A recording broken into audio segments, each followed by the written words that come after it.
പണി കിട്ടി, കസ്റ്റമർക്ക് നല്ല 8ൻ്റെ പണി കിട്ടി. ചെറിയ പൈസയ്ക്ക് ഇതേപോലത്തെ യൂറോപ്യൻ കാർസ് ഒത്തിരി വാങ്ങുന്നവരുണ്ട്.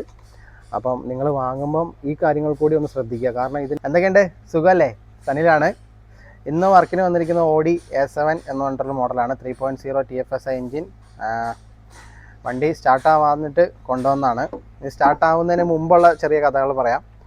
ഈ വണ്ടി ഓടിക്കൊണ്ടിരിക്കുന്ന സമയത്ത് പെട്ടെന്ന് എൻജിൻ വാർണിംഗ് ലൈറ്റ് വന്നു.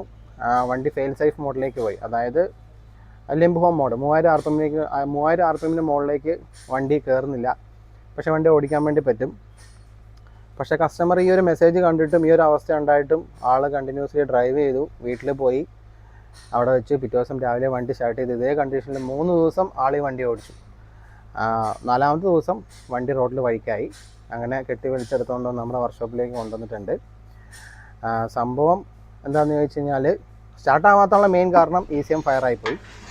ഞാൻ ഇങ്ങനത്തെ വീഡിയോസൊക്കെ കൂടുതലും ചെയ്യുന്നത് എന്തുകൊണ്ടാണെന്ന് ചോദിച്ചു കഴിഞ്ഞാൽ, ഇപ്പോൾ നാട്ടിൽ നമ്മൾ ഡൽഹിയിൽ നിന്നും അവിടെ നിന്നൊക്കെ ആയിട്ട് ചെറിയ പൈസയ്ക്ക് ഇതേപോലത്തെ യൂറോപ്യൻ കാർസ് ഒത്തിരി വാങ്ങുന്നവരുണ്ട്.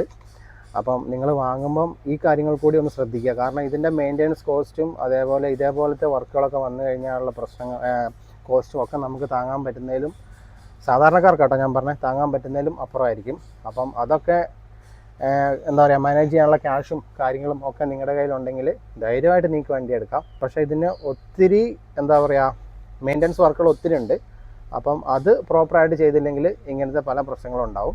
ECM നല്ലോണം ചൂടായി, അതേപോലെ നല്ല രീതിയിൽ ഫയറും ആയിട്ടുണ്ട്, ബോർഡൊക്കെ കട്ടായിട്ടുണ്ട്. അപ്പോൾ ഈ രീതിയിൽ ഫയർ ആവണമെന്നുണ്ടെങ്കിൽ എവിടെയോ നല്ല രീതിയിൽ തന്നെ ഷോട്ടിങ് നടന്നിട്ടുണ്ടെന്നാണ് അതിൻ്റെ അർത്ഥം.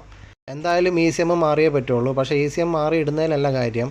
കാരണം നമ്മൾ മാറുന്ന ECM വീണ്ടും ഫയറായി പോകാതിരിക്കാൻ വേണ്ടിയിട്ട് എവിടെയാണ് ഷോട്ടിങ് നടന്നതെന്ന് നമ്മൾ കണ്ടുപിടിക്കേണ്ടതുണ്ട്.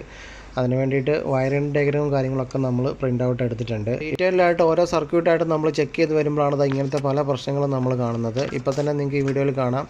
ഈ കണ്ടല്ലോ, ഈ കാണുന്ന ജോയിൻറ്റ് കണക്ടറിൻ്റെ അവിടെ വരുന്ന വയറിങ്ങിൻ്റെ ഇൻസുലേറ്ററുകളൊക്കെ ഇളകിപ്പോയിട്ട് എല്ലാം കൂടെ ഒരുമിച്ച് അങ്ങോട്ടും ഇങ്ങോട്ടും കൂട്ടിമുട്ടിയിട്ടാണ് ഇരിക്കുന്നത്. ഇവിടെ ഗൾഫ് കൺട്രീസിൽ ECM സെക്കൻഡ് ഹാൻഡ് ചെറിയ പൈസയ്ക്ക് കിട്ടും. പക്ഷേ പ്രശ്നം അതല്ല, അത് പ്രോഗ്രാമിങ്ങും കാര്യങ്ങളും ഓൺലൈനിലാണ് ചെയ്യേണ്ടത്. അപ്പോൾ അതിൻ്റേതായ റേറ്റും കാര്യങ്ങളും ഉണ്ടാവും. മാത്രമല്ല ഇതിന് വയറിങ്ങും കാര്യങ്ങളും കംപ്ലീറ്റ് റിമൂവ് ചെയ്യണം, ഡീറ്റെയിൽഡായിട്ട് ചെക്ക് ചെയ്യണം. ചിലപ്പം വയറിംഗ് തന്നെ റീപ്ലേസ് ചെയ്യേണ്ടി വരും. അതൊക്കെ നല്ല രീതിയിൽ കോസ്റ്റ് വരുന്ന പരിപാടിയാണ്. എൻ്റെ ഒരു എക്സ്പീരിയൻസ് വെച്ച് ഞാൻ പറയുകയാണ്, മിക്ക യൂറോപ്യൻ കാർസുകളുടെയും അതായത് കുറച്ച് പഴയ മോഡലുകളുടെ ഒക്കെ വയറിംഗ് ഏകദേശം ഈ ഒരു അവസ്ഥയിൽ തന്നെ ആയിരിക്കും ഉണ്ടാവുക. വാർണിംഗ് മെസ്സേജ് വന്ന് വണ്ടി ഫെയിൽ സേഫ് മോഡിലേക്ക് പോയപ്പോൾ തന്നെ കസ്റ്റമർ വർക്ക്ഷോപ്പിലേക്ക് കൊണ്ടുവരുമായിരുന്നെങ്കിൽ ചിലപ്പോൾ ഒരുപക്ഷെ ECM നമുക്ക് മാറേണ്ടതായിട്ട് വരില്ലായിരുന്നു. അതേപോലത്തെ വീഡിയോസൊക്കെ ആയിട്ട് ഇനി നമുക്ക് കാണാം. Okay, by.